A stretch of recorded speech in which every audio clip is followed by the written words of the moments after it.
حبيب الله يا رسول الله يا حبيب الله يا نور عيني يا حبيبي يا نور عيني يا حبيبي يا بالزهراء يا رسول الله يا رسول الله.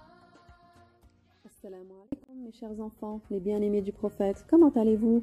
Vous nous avez manqué? Nous avons vu dans le dernier épisode comment notre bien-aimé, sallallahu alayhi wa sallam, a établi un pacte de fraternité entre les émigrants et les Ansar, les Muhajirin qui arrivent de la Mecque et les Ansar, les habitants de Médine qui ont accueilli les Muhajirin. Et comment les Ansar ont apporté toute l'aide à leurs frères et les ont préférés à eux-mêmes.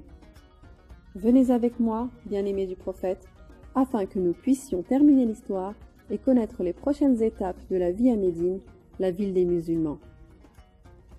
Après la stabilité, il a fallu mettre en place des lois pour définir les relations entre les musulmans eux-mêmes, ainsi que leurs relations avec les autres, notamment avec les juifs avec qui ils partageaient la ville. Un parchemin a été écrit et défini comme constitution pour les musulmans et un pacte d'alliance avec les juifs de Médine. Les juifs y ont été mis en sécurité, tant pour leur religion que pour leur argent ou pour eux-mêmes. Ils se doivent de coopérer avec les musulmans afin de garantir la sécurité et la paix de la ville et de ne faire qu'un face à toute agression extérieure ou conflit interne.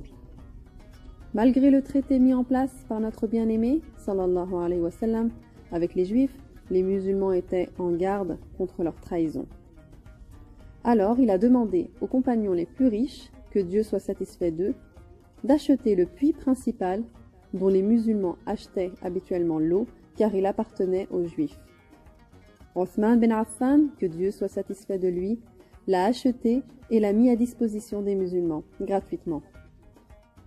Et parce que le principal marché de la ville où les musulmans achetaient leurs produits appartenait aussi aux juifs de Banu Qaynuqa et qu'ils y pratiquaient l'usure, la fraude et la tromperie avec les marchands, il était alors nécessaire pour notre bien-aimé d'établir un nouveau marché dans la ville pour les musulmans, en précisant son emplacement et en leur ordonnant d'y exposer leurs marchandises et d'y traiter sur la base de l'honnêteté, de la confiance et non de la tricherie et de la tromperie. Aussi notre bien-aimé sallallahu alayhi wa sallam a encouragé les Ansar, que Dieu soit satisfait d'eux, à cultiver la terre et les a informés de leur récompense pour cela de la part de Dieu Azza wa Jal, comme il les a encouragés à planter, réparer les friches et à creuser des puits. Il a également ordonné l'organisation de l'irrigation de l'eau dans les terres agricoles et sa distribution équitable. Le prophète voulait les musulmans forts dans tous les domaines, forts dans leur amour pour Dieu et son messager, leur amour les uns pour les autres, pour leur ville, pour leur travail, pour leur moralité et pour leurs relations. Les Juifs n'aimaient pas ces changements dans la ville et seuls quelques-uns d'entre eux ont embrassé l'islam, alors que leur religion leur ordonne de suivre notre bien-aimé sallallahu alayhi wa sallam. Et ils se sont bien rendus compte de ces qualités qui figurent dans leurs livres et ils ont compris que c'était bien le prophète attendu.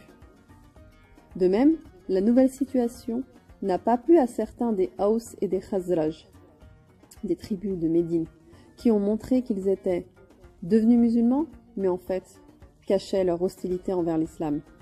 Les gens de Médine n'ont jamais cessé d'être menacés. Alors, que s'est-il passé après? Quelle est la suite de l'histoire? Pourquoi Dieu a-t-il permis aux musulmans de se battre?